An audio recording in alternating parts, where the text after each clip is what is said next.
This happens usually because many a times we have mentioned that if the bacteria are capsulated, then capsules that make them more resistant towards the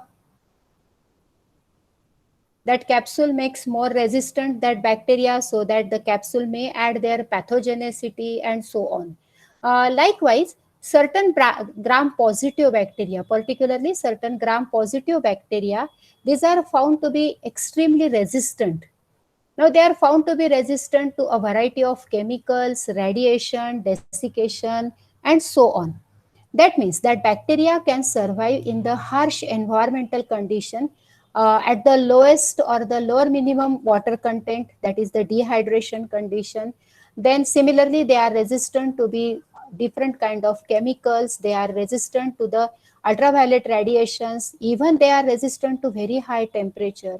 Now, this resistance of such bacteria is found to be related with the specific structures that are observed, and that structure is nothing but the bacterial endospores.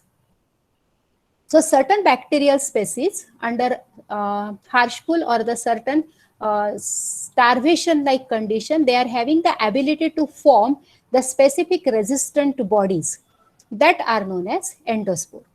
Now remember always that the bacteria, they form the endospore, but the endospore formation is not mean for the reproduction.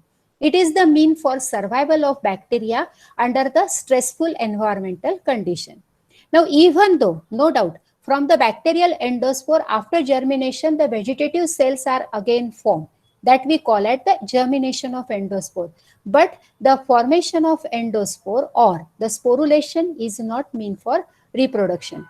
Bacteria reproduce by the binary fission or other that mechanism, but they never reproduce, or the formation of endospore is not the mean for reproduction. Okay, so make it clear that whenever we are discussing the bacterial endospore, it is the mean for survival of the bacteria under stressful environmental condition. Now that stress may be either in terms of very high temperature, that stress may be in terms of desiccation or drying, that stress may be in terms of presence of certain toxic chemicals, or even in the presence of ultraviolet radiation.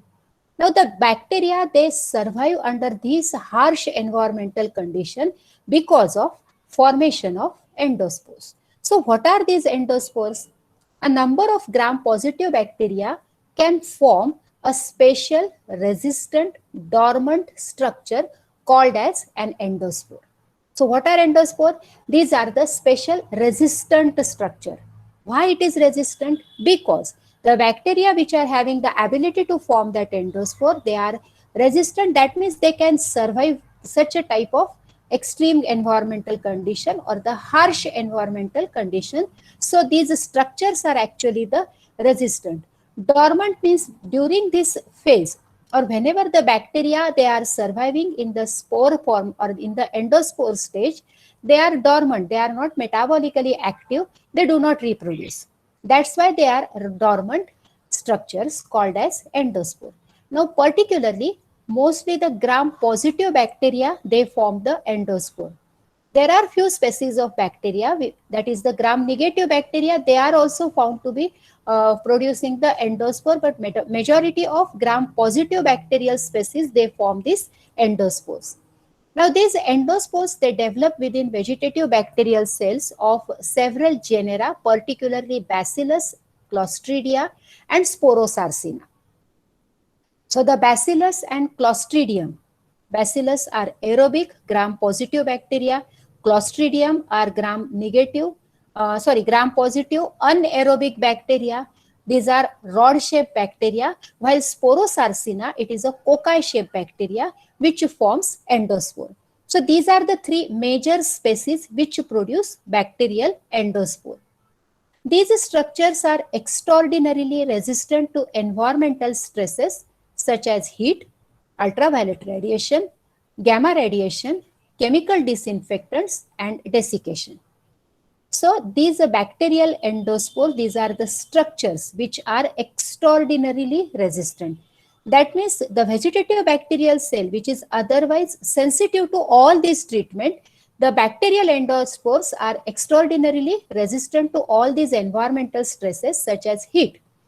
That means if the vegetative bacteria is able to survive at 60 to 70 degrees Celsius for 1 or 2 hours, but if that bacteria, it forms the endospore may survive even 110 degrees Celsius or even at the boiling temperature for hours together. That is their extraordinary survival at the higher temperature. Likewise, if they are exposed to ultraviolet radiation or gamma radiation, now the treatment of such radiation is helpful for killing the vegetative cells of bacteria. But if the spore forming bacteria are there, they are not readily killed by this radiation treatment. Similarly, a variety of chemical disinfectants are there. Whatever the different disinfectant that you use at your domestic level, like Lysol is there, Dettol is there. Now that is very efficient to kill the vegetative cells of bacteria. But the dose or the particularly quantity of that disinfectant that is able to kill the vegetative cell of bacteria, that is never sufficient to kill the bacterial endospores, because they are resistant to that chemical disinfectants as well as desiccation. Now, usually if the bacteria are stored for longer duration, if we transfer a bacterial culture on the nutrient media and we keep it for the several days or even months, if the bacterial cells are vegetative, the cells will survive till they are having their nutrient or till the water content is present in that particular media. But once the media get dry out, water content become negligible, ultimately the bacterial cells will die. But if the bacillus like structure cells are there or the species are there, they can survive for even months or years, even in the presence of the minimum amount of water or even in the dry or desiccation condition. So these are the factors which actually make the resistant to that bacterial species because of the presence of the endospore. So those bacteria which are having such resistant bodies or resistant structures like endospore, they are also resistant to these environmental stresses such as heat, ultraviolet radiation, gamma radiation, chemical disinfectants, and the desiccation. Is it clear? Up till now, whatever I have explained, is it clear to all of you, or is there any doubt regarding the reproduction? But make sure that you never confuse with the sporulation and the reproduction, because the endospore formation is never meant for the reproduction. It is meant for survival under the stressful environmental condition. Okay. Now, bacterial endospores are formed within vegetative cell. So these are called as endospore. Why these spores are called as endospore? Because the bacterial spores or endospores, these are formed within the vegetative cells. Now, such kind of spores are also formed in the fungi also. But many a time they are having the exospores. The conidiophores are there or the sporangia is there, in which the fungal species, they form the exospore. But here the bacterial endospores, these are formed within the vegetative cell. So these are called as endospores. Now these endospores help the bacteria to endure the unfavorable environmental conditions. Overall, whatever these conditions, that is the presence of radiation, chemical disinfectant, high temperature or desiccation, these all are unfavorable environmental conditions. But the bacteria will able to survive under this unfavorable environmental condition because of presence of endospores. Now these bacterial spores are dormant forms of bacteria which are thick-walled, highly refractile and resistant. These are dormant forms. Why dormant? I have already explained that when we say that these are in the dormancy phase or these are dormant structure, that means they are not metabolically active. They will not undergo reproduction or the cell division will not occur. That is the dormant structure. Now, why these are resistant to chemicals or the disinfectant? Because these are very thick-walled structure. So the structure of this endospore is such that it make it impermeable to the stains also. These are highly refractile bodies. So these are resistant to chemicals. These are not readily stained by normal staining techniques. These are not readily killed by normal treatments like heating or boiling. So these are resistant. Now, the nutritional deprivant or the depletion of nitrogen or carbon source or both is the triggering factor. Now, what is the factor that induces or triggers the sporulation? Anytime. Once again, remember that if the bacteria is having the luxuriant supply of nutrient, if the bacteria is under favorable environmental condition, even though the bacteria is a spore forming, it will never form the spores. अगर हम bacteria को अच्छी तरह से nutrition supply कर रहे, उसको favourable temperature या पीएच दे रहे, that means if it is growing under favorable environmental condition, the bacteria will never form the endospore. Why? Because it is meant for survival under unfavorable environmental condition. जो चीज जरूरत नहीं है, अभी अगर favourable environment है, उसको सर्वाइवल का कोई इश्यू ही नहीं होता, मतलब स्पोर फॉर्मिंग में वो अपनी एनर्जी वेस्ट नहीं करेगा. Okay, so under favorable environmental condition, bacteria will not form the endospore, even though this is the spore forming species.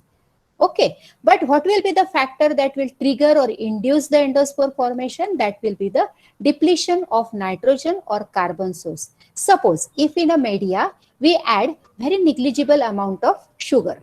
Now sugar is the carbon source or it is energy source.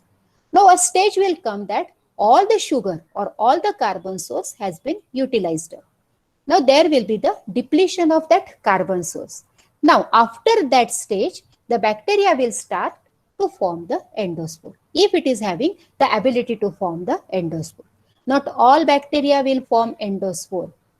The certain bacterial species are having the ability to form the endospore. And even though they are having the ability to form endospore, they will not form the endospore all the time or under favorable environmental condition. So, the bacteria which are having the ability to form endospore will form endospore only under unfavorable environmental conditions. Now, that can be triggered either by depletion of nitrogen source alone, carbon source alone, or both. Now, nitrogen source is involved or it is essential for buildup of nucleic acids and other components. जहाँ जहाँ nitrogen लगता है, मतलब अगर हम nucleotide बना रहा है, न्यूक्लिक एसिड सिंथेसिस चल रहा है, प्रोटीन सिंथेसिस चल रहा है, तो श्योरली बैक्टीरिया को कार्बन लगेगा, नाइट्रोजन भी लगेगा. तो दोनों में से एक या दोनों भी अगर लिमिटिंग अमाउंट में है या नहीं है, तो ऑब्वियसली वो बैक्टीरिया अगर उसमें कैपेबिलिटी है एंडोस्पर्म फॉर्म करने की, तो वो एंडोस्पर्म फॉर्म करेगा. Now the exposure to suboptimal temperature.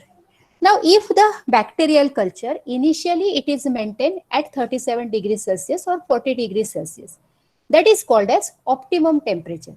If the bacteria show maximum growth at a particular temperature range, then it is known as optimum temperature. Now what is the suboptimal temperature? That means instead of maintaining that bacterial culture for longer duration at 37 to 40 degrees Celsius, if we incubate that bacterial culture at lower temperature, that is 20 to 25 degrees Celsius or higher temperature, now that will induce endospore formation. So either by exposing the culture to suboptimal temperature or by depletion of nitrogen source alone or by depletion of carbon source alone or depletion of nitrogen and carbon source alone, any of this factor will trigger that bacterial cell to form the endospore. Otherwise, under favorable environmental condition, under luxurious supply of nutrient, bacteria will not form the endospore. Is it okay? Now, endospores are of great practical importance in food, industrial and medical microbiology because of their resistance and the fact that several species of endospore forming bacteria are dangerous pathogens. Now let me discuss this in detail. Now we say that the bacteria are, that is the endospores are highly resistant. Now coming to the canned food, whatever the canned foods are there, you readily use the canned food.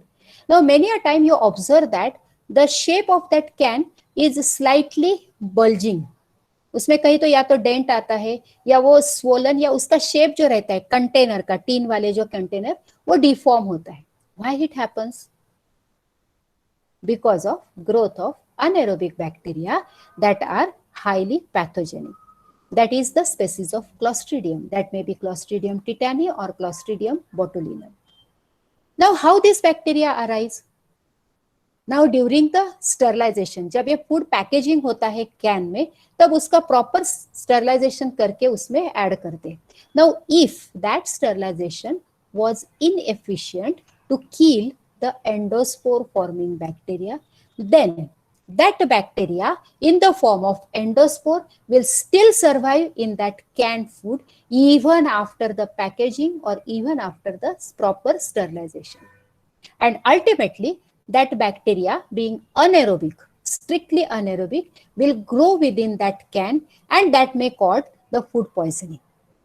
Many a time we say that even though that was canned food, but even after that canned food, मतलब उसमें अगर वो खुला ही नहीं है, packaged food है, फिर भी उसमें कंटेमिनेशन कैसे अराइज हुआ? तो वो इस वजह से होता है कि जहाँ पे भी ऐसे एक स्पोर फॉर्मिंग बैक्टीरिया है, अगर हम वो ऐसे ट्रीटमेंट से उसे स्टरलाइज कर रहे हैं वो फूड प्रोडक्ट को, जिसमें कि एंडोस्पोर किल ही नहीं होते. That means if we carry out the sterilization of that particular food by comparatively less harsh treatment of sterilization that is inefficient to kill the bacterial endospore, ultimately that endospores will survive, and that may lead to the anaerobic or that may lead to the contamination of that canned food, and ultimately it will lead to the food poisoning. So that's why it is mentioned that the endospores are important from the practical, these are of great practical importance in the food, industrial and medical microbiology. So whenever there is the sterilization, अगर हम vaccine बना रहे, अगर हम कोई भी antibiotic preparation कर रहे या फिर इंडस्ट्रियल प्रोडक्ट रहते हैं, वहां जहाँ पे भी कंटेमिनेशन आता है तो वो कंटेमिनेशन हमें प्रिवेंट करना है तो स्टरलाइजेशन करना पड़ता है. लेकिन अगर उसमें आने वाला कंटेमिनेंट एंडोस्पोर फॉर्मिंग है तो ऑब्वियसली वहां पे हमें उसको अच्छी तरह से स्टरलाइज करना पड़ता है. क्यों? क्योंकि endospores are resistant to most of the treatments, and mainly the endospore forming bacteria are dangerous pathogens. Okay, that's why it is mentioned that the endospores are of great practical importance in food, industrial and medical microbiology because of their resistance. And actually, the several species of endospore forming bacteria are the dangerous pathogens. Now, endospores often survive boiling for an hour or more. Therefore, autoclaves must be used to sterilize many material. Now, mainly in the case of water contamination, it is considered that the boiling of the water is sufficient for the sterilization of water. But again, if the water is contaminated with the endospore forming bacteria, then even though we boil that water at 100 degrees Celsius, even for 4 to 6 hours, the endospores will not be killed. Why? Because the endospores are resistant to that high temperature or to the boiling temperature. So in that sense, the endospores often survive boiling for an hour or more. Therefore, so instead of only boiling, autoclaving is carried out. Because if we try to boil the water or the aqueous media, the temperature will never rise 100 degrees Celsius. क्योंकि boiling point ही water का या वो media का 100 degree Celsius. तो हम कितना भी घंटा उसे boil कर दे, उसका temperature 100 डिग्री से आगे नहीं जाएगा. और अगर टेम्परेचर 100 डिग्री तक ही रहता है तो एंडोस्पोर किल नहीं होंगे. So for that purpose the autoclaves are used for the sterilization of many materials. Now in case of autoclave the temperature can be raised at 121 degrees Celsius because of the increased pressure. So whenever we carry out the sterilization of a particular material, the efficient sterilization is only when achieved when we carry out the sterilization at 121 degrees Celsius or 15 lbs or pounds pressure for 20 minutes. Okay, why this is the relationship is there? क्यों हम 121 degree Celsius रखते हैं? क्यों हमें 15 से 20 minute रखना पड़ता है? क्यों हमें pressure? Because unless and until we increase the pressure at 15 lbs, no steam will be generated, and that steam will circulate and increase the temperature of that particular material up to 121 degrees Celsius.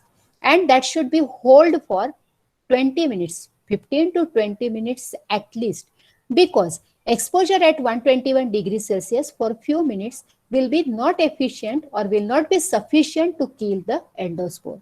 So if we want to sterilize particular material, it is essential that we should carry out autoclaving of that particular material, provided that that autoclave is efficient and we are maintaining the temperature at 121 degrees Celsius for 15 to 20 minutes at 15 pounds or 15 lbs pressure.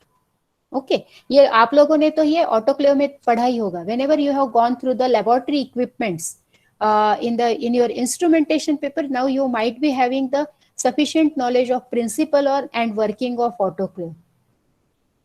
Okay, is it okay?